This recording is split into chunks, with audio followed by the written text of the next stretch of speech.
100,000 եւ անդրադառնալով ձեր հարցին, որը այսինքն ինձ թվում է այդ հարցին պատասխանեցի, այդ հարցը վերաբերում էր նրան, թե արդյոք հնարավոր է տեղում գնահատել, թե ոչ։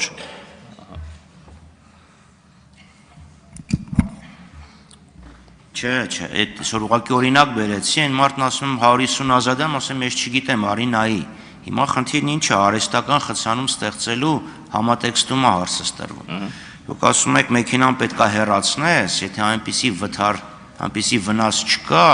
որի դեպքում արգելվում է շահագործել։ Այսինքն միջին վարորդը ինքը տեսնում է, որ մեքենան խփած է։ Ինչ որ մի հատ հեղուկ է հոսում, չգիտի դա անտիֆրիզ է, յուղ է, ջուր է,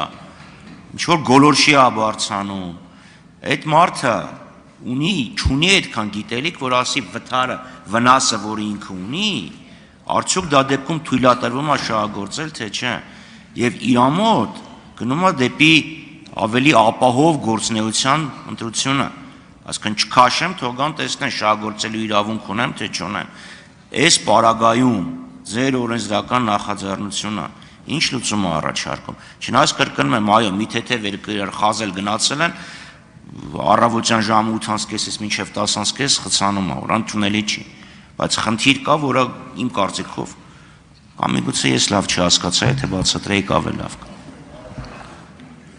Տեսեք, պարոն Խաչատրյան, ուրեմն այս ձևակերպումը առաջարկվել է ներքին գործերի նախարարության կողմից, որովհետև օրենքով սահմանված են այն դեպքերը, որոնց պարագայում ավտոմեքենան շահագործելը չի թույլատրվում։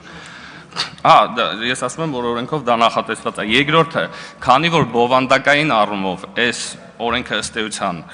առնչվում է ձեր կողմից նշված այդ փոքր խազերին, այդ դեպքերում ձեր կողմից նշած դեպքերը վերաբերելի չեն։ Այսինքն, երբ որ բախումը կամ վթարը այն աստիճանի ուժգին կլինի, որի արդյունքում ինչ որ բաներ պետքա դուրս թռնեն ավտոյից, ծուխ գնա բան եւ այլ, բնականաբար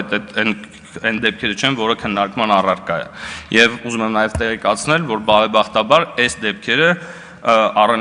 իրենցից կազմում են մոտավորապես 80-ից ավել տոկոս դեպքերը ընդհանուր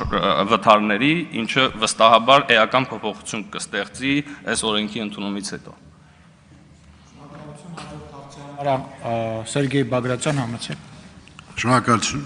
պարոն Աջելյան, կարևոր նախագիծ է, որովհետև ցանկացած